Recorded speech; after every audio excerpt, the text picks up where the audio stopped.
Ah, les openings de Saint Seiya, voilà quelque chose qui résonne souvent. Et d'ailleurs, généralement, Pegasus Fantasy continue d'être très bien classé au Japon. Saint Seiya Pegasus Fantasy. Pourtant, si ce générique est devenu culte, c'est en grande partie pour le groupe Make Up. Ils reconnaissent eux-mêmes s'être donnés à fond sur ce projet. Le groupe Make Up est composé de 4 membres, à savoir Nobuo Yamada, qui d'ailleurs avait fait un rapide passage sur Paris il y a quelques années, Hiraoki Matsuzawa à la guitare, Yugo Kono, Yatsuyoshi Ikeda et Yoshihiro Toyokaza. Leur premier album fut Howling Wheel. Ils composaient avant tout du rock classique, avant de squatter l'univers d'Anison, qui est une contraction entre anime et song. La voix percutante de Nobuo Yamada procure en effet un punch incroyable, et quoi qu'on puisse dire, Pegasus Fantasy a été une belle vitrine pour la série TV. Alors que généralement, les openings d'anime sont avant tout confiés à des spécialistes de cet univers, la maison de disques du groupe contactera le manager du groupe Make Up. On peut d'ailleurs indiquer que Nobuo Yamada connaissait déjà le manga de Masami Kurumada en 1986.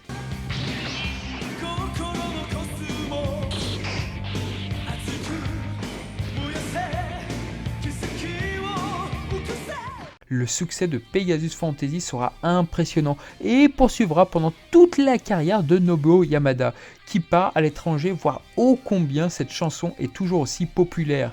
Il remercie grandement Pegasus Fantasy de l'avoir fait connaître dans le monde, notamment en Espagne et au Brésil.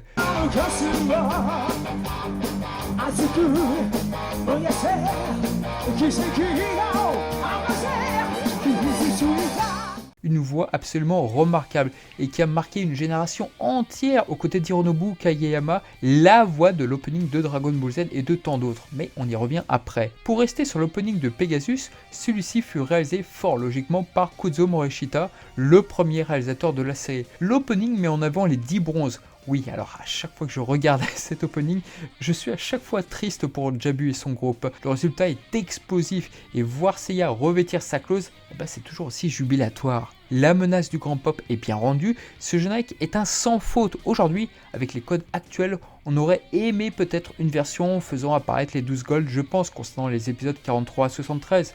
Mais bon, outre Pegasus Fantasy, le groupe Make Up sera responsable de nombreuses autres chansons telles que le Dragon Blood ou Can't Say It Goodbye, entendu lorsque Shiryu affronte le Black Dragon.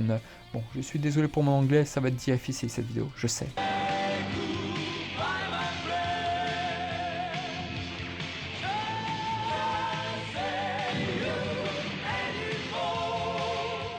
Ou encore le très beau générique de fin, à savoir Blue Forever.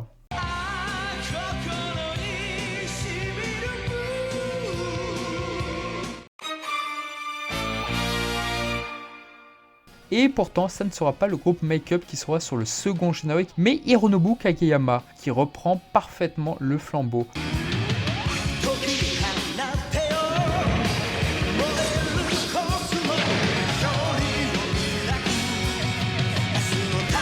Un générique très efficace et existant en 2 formats. D'abord celui d'Asgard, un générique qui a probablement été fait en avance puisque celui-ci spoilait quelques éléments de l'intrigue.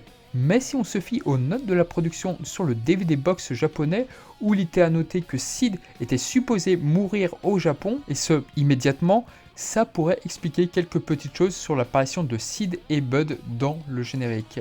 Les images de Poséidon sont également belles, on a longtemps eu ce débat avec des amis, mais quel est le personnage à apparaître sur cette image? Est-ce que c'est Canon ou est-ce que c'est Poséidon que nous voyons?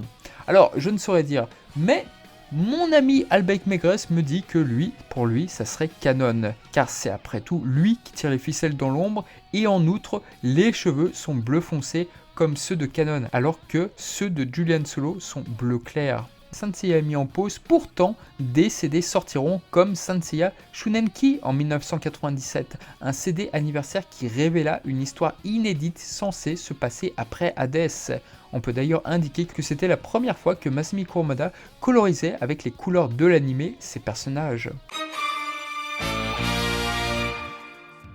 En 2003 vint Shikugi, Là aussi, j'en avais parlé lors de la vidéo de Jinkyu, mais ceci n'est pas une composition originale, non, non, non. Cette musique existait peu avant l'existence des OAV de la Toei, et la firme ne croyait pas trop au succès de cette production et limita ainsi les coûts en recyclant génériques et anciennes BGM de Seiji Okoyama. Outre cette anecdote, le générique de Shikyugi tranche radicalement avec les deux précédents openings. La voix apaisante de Yumi Matsuzawa diffère totalement de celle de Nobuo Yamada et Hironobu Kageyama.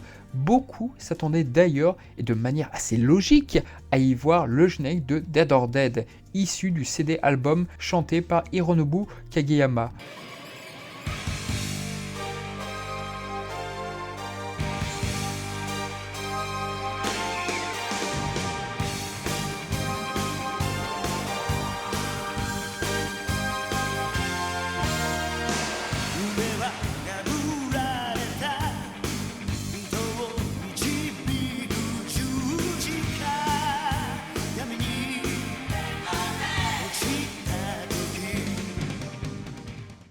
Beaucoup de personnes indiquent que la musique de Dead or Dead était beaucoup trop marquée années 90. Mais pour revenir au générique de Shikyugi, qui était un ovni dans l'univers de Sanseiya, rappelons-le, il est relaxant, mélancolique. Alors, pour des retrouvailles, c'était inattendu.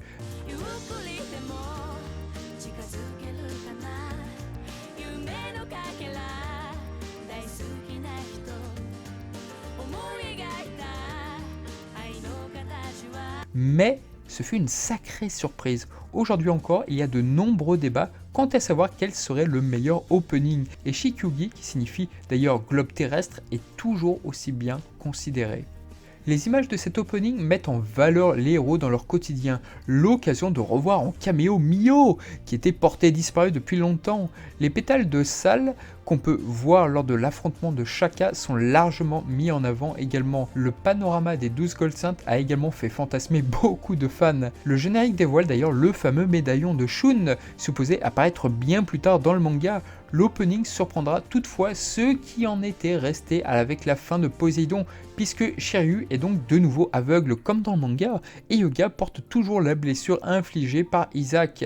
Le thème de fin Kimito Onaji Aozara sera du même tonneau, montrant là les bronzes et Athéna. Masami Kurumada avait indiqué avoir été déçu du film Le Tenkaihen, ce n'est pas un secret pour personne, mais il indiqua avoir modifié le générique de fin. Alors, aujourd'hui, on paierait cher pour savoir quel aurait été le générique de fin initial, et ironiquement, le générique de fin connu de tous sonnera la toute dernière collaboration du groupe Make Up. Et oui, ça sera à l'occasion du film Le Tenkaihen qui signera définitivement le chant du cygne de pas mal de choses, et notamment pour ce groupe.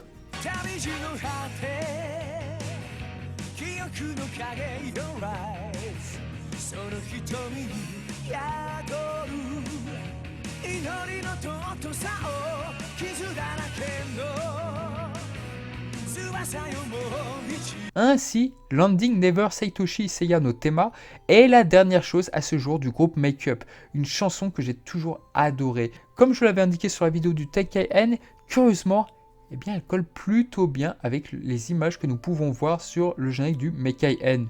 Est-ce que c'était vraiment un hasard? Je ne sais pas.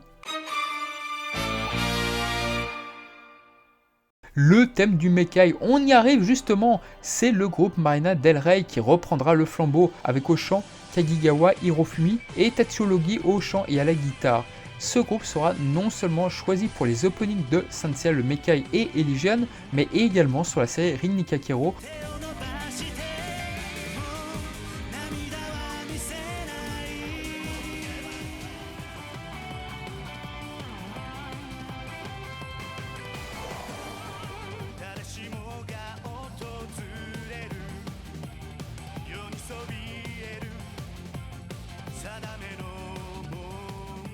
Le résultat est pas mal, on sent d'ailleurs très clairement une volonté de renouer avec les premiers génériques. Alors, fait rare, mais le groupe Marina Del Rey accompagnera la licence lors de son passage express à la firme TMS, où le générique de fin, c'était eux.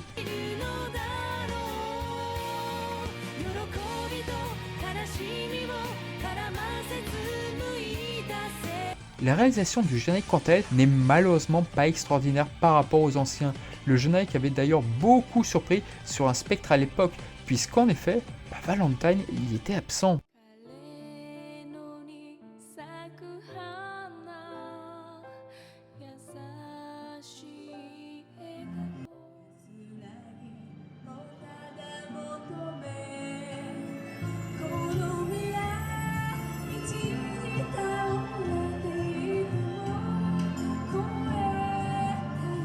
Alors par contre, l'ending qui marque le retour de Yumi Matsuzawa, c'est probablement mon ending favori de tout Saint Seiya. Et devinez quoi? Les paroles sont de Matsuo Yatsuharu et de Masami Kurumada, une de ses rares participations sur cette adaptation. Une musique profondément mélancolique qui convient parfaitement à la thématique des enfers. Bref, j'adore ce thème, de même que le thème de Del Regno, qui sera le générique de fin des OAV d'Elysion. Eh bien, Masami Kurumada écrira également les paroles. Un très bon générique de fin, soit dit en passant.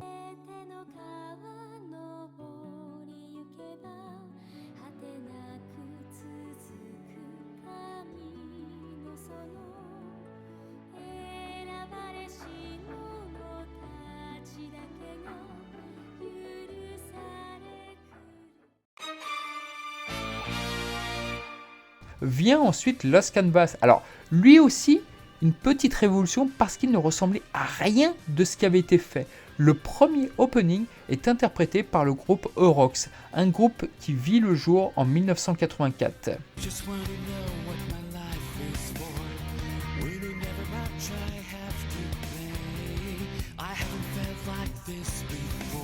Le résultat est dynamique, à l'image de la réalisation de l'opening. De par ses paroles, sa chanson, celui-ci fait très international. La voix de Hiroshi Nemoto, alias King Regut, est vraiment plus qu'appréciable. Et ce nouvel opening a conquis un nouveau public. Pour le second opening, la musique sera conservée, mais les images ne seront pas les mêmes. Concernant Saint Seiya Omega, eh bien, la Toei Animation, soucieuse de parler aussi bien à une nouvelle génération qu'à l'ancienne, fit le choix de faire appel à Nobuo Yamada, qui fit son grand retour, mais il chantera avec Shoko Nakagawa, qui n'était autre que la seiyuu d'Athena. En 2012, vous avez repris Pegasus Fantasy avec la chanteuse Shoko Nakagawa pour l'anime Saint Seiya Omega. Pouvez-vous nous parler de cette collaboration ? Je connaissais Shoko avant cette collaboration. Lorsque nous avons dû chanter Pegasus Fantasy, on s'est questionné sur l'approche de cette reprise. Au dernier moment, on a décidé que Shoko serait en Athena et que la chanson serait un duo musical.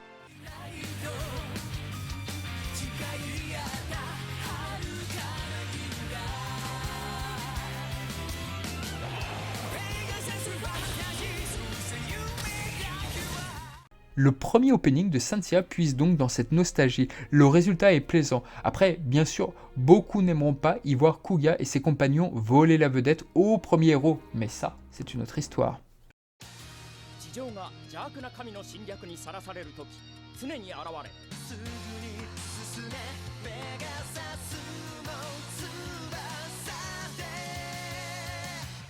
Le second opening est confié au groupe Route 5, un groupe assez populaire notamment auprès des fans de Fairy Tails. Le résultat est vraiment très bon, cet opening fait même état de signal d'alarme sur ses premières notes. Sur ce qui est montré du générique, on peut constater que les auteurs ont quelque peu brouillé les pistes puisqu'ils montrent là des rapides combats qu'on ne verra jamais dans la série comme Soma vs Yonya ou bien encore Paradox vs Yuna. Le groupe sera rappelé sur Saint Seiya Soul of Gold, générique qui sera en réalité une variation de Soldier Dreams. Et oui, Saint Seiya Omega avait remanié le premier opening, donc pourquoi pas Soul of Gold.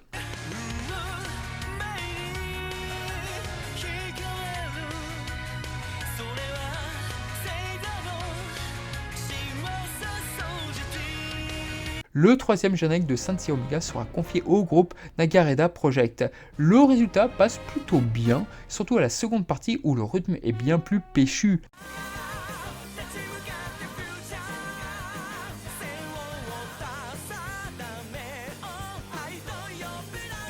Quant à ce que nous montre le générique, on spoil l'existence de Saturne, mais au-delà de ça, j'adore le travelling autour des parasites. Kuga revêt sa clause dans ce générique, ce qui est appréciable, mais en revanche, l'animation nous le montrant préparer son coup, c'est pas terrible du tout.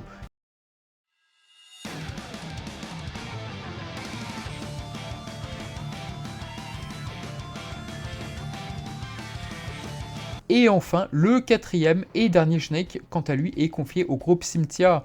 L'opening est de bonne qualité et la qualité de l'animation, c'est vraiment meilleur selon moi que le précédent. Après, de là à dire qu'il m'a plus marqué que les autres, non, clairement pas. Et enfin, pour Santiago, ce sont les seiyuu des personnages principaux qui chantent tour à tour le générique, une idée assez originale.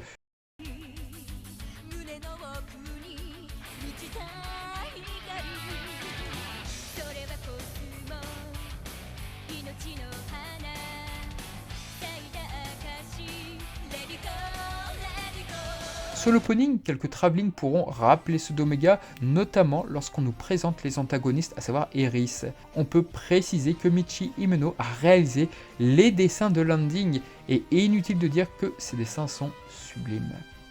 Voilà pour cette petite chronique sur les génériques. Alors évidemment, à titre personnel, ma préférence va vers les premiers génériques, ainsi que Shikugi. Et vous, ça serait quoi votre opening préféré de Saint-Seiya? Et voilà, en tout cas, c'est tout pour cette petite vidéo, donc j'espère que vous aurez aimé, et je vous dis à très bientôt pour de prochaines vidéos. Prenez soin de vous surtout. Ciao, salut.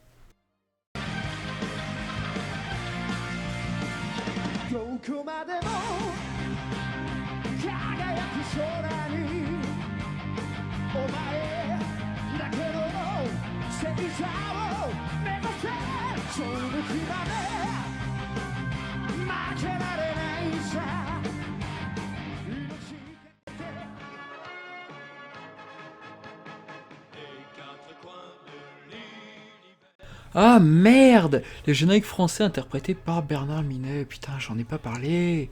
Alors, je suis pas attaché à nos génériques en fait. Premier ça passait. Vraiment ça passait parce qu'il y avait les images du générique japonais, ce qui était assez rare pour être souligné à TF1. Pourquoi pas, et je comprends largement qu'on puisse être nostalgique du premier, même si pour moi il n'y a pas photo, et évidemment je préfère le Pegasus Fantasy japonais.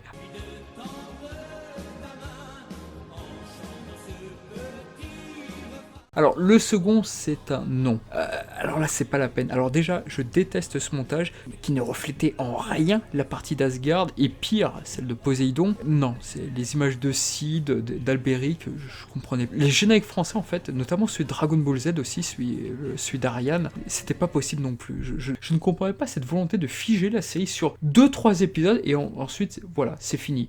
Et du coup, fatalement, les génériques n'étaient pas du tout représentatifs des séries, donc ce qui était bien dommage. En revanche, le second générique, je l'ai un peu redécouvert néanmoins avec le clip du film Abel. Alors en fait, il s'agit d'une version remaniée, mais elle est bien plus entraînante quand même.